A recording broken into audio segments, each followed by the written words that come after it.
آج ہم ایک بہت ہی غیر معمولی کہانی پر بات کر رہے ہیں جی ایک سابق امریکی میرین رچرڈ مکیننا، جو پہلے تو آپ دیکھیں مسلمانوں سے شدید نفرت کرتے تھے، شدید نفرت۔ یہاں تک کہ ایک مقامی اسلامک سینٹر پر بم حملہ کرنے کا منصوبہ بنا لیا تھا۔ بالکل، اور پھر حیرت انگیز طور پر انہوں نے اسلام قبول کر لیا۔ جی، تو یہ ساری معلومات ہمیں کہاں سے مل رہی ہیں؟ یہ ہمیں یوٹیوب چینل فرسٹ پلر کی ایک ویڈیو سے ملی ہیں۔ اس میں رچرڈ مکیننا خود اپنی کہانی بتا رہے ہیں۔ اچھا، تو آج ہماری کوشش یہی ہے کہ سمجھیں کہ آخر اتنی بڑی تبدیلی، یہ ڈرامائی تبدیلی، اس کے پیچھے کیا وجوہات تھیں، کیا تجربات تھے۔ بالکل۔ آئیے تو پھر اس سفر کو ذرا کھولتے ہیں۔ مکیننا کی پرورش بتایا جاتا ہے غربت میں ہوئی تھی، جی، پھر وہ فوج میں چلے گئے اور وہاں ان میں امریکہ کے لیے ایک شدید قسم کی وہ حب الوطنی پیدا ہوئی۔ ہاں، اور فوجی خدمات کے دوران خاص طور پر بوسنیا اور پھر عراق میں وہاں ان کے دل میں مسلمانوں کے لیے بہت گہری نفرت پیدا ہو گئی تھی۔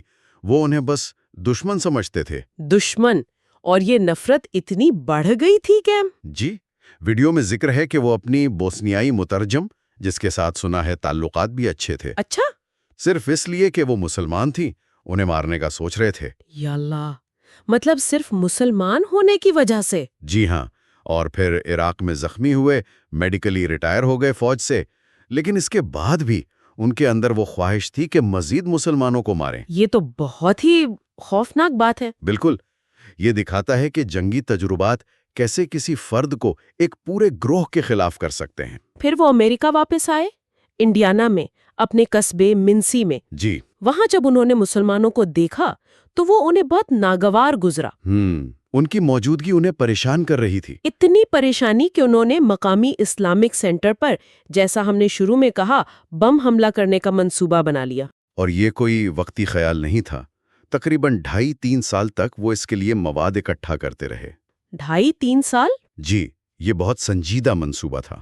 سوچ کر بھی عجیب لگتا ہے کہ نفرت انسان کو کس حد تک لے جا سکتی ہے۔ بالکل، لیکن پھر کہانی میں ایک موڑ آتا ہے۔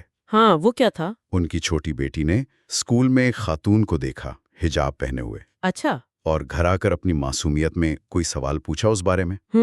بچوں کے سوالات۔ جی، اور وہ لمحہ تھا جس نے مکیننا کو جیسے جھنجھوڑ دیا۔ انہیں شاید پہلی بار احساس ہوا کہ ان کی یہ نفرت ان کے اپنے بچوں پر، ان کے خاندان پر کیسے اثر ڈال رہی ہے۔ صحیح، تو وہ اپنے عقائد پر سوال اٹھانے لگے۔ ہاں، ایسا لگتا ہے ایک اندرونی کشمکش شروع ہوئی۔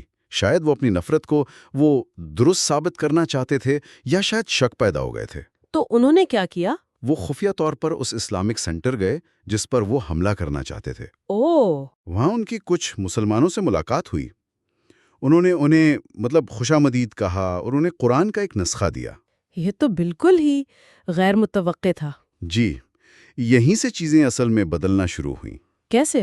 جب انہوں نے قرآن پڑھنا شروع کیا اور ساتھ ساتھ وہاں کے مقامی مسلمانوں سے بات چیت کی، تو انہیں ایک واضح فرق نظر آیا۔ ایک طرف وہ مسلح افراد تھے جو انہوں نے بیرون ملک دیکھے تھے، جی، جن سے وہ لڑے تھے۔ بالکل، اور دوسری طرف یہ منسی انڈیانا کی کمیونٹی تھی جو پرامن تھی، مہمان نواز تھی۔ تو براہ راست رابطہ کام آیا؟ یقیناً، براہ راست رابطہ اور معلومات کا خود جائزہ لینا یہ تعصب کو توڑنے میں بہت اہم ہے۔ اور قرآن کی کون سی تعلیمات تھیں جنہوں نے خاص طور پر اثر کیا؟ خاص طور پر انسانی جان کی حرمت کا تصور، جی، اور سورۃ الکافرون، جس میں وہ اصول ہے کہ لکم دینکم ولی دین، تمہارے لیے تمہارا دین اور میرے لیے میرا دین، بقائے باہمی کا پیغام۔ بالکل، یہ باتیں ان کے دل میں اتر گئیں۔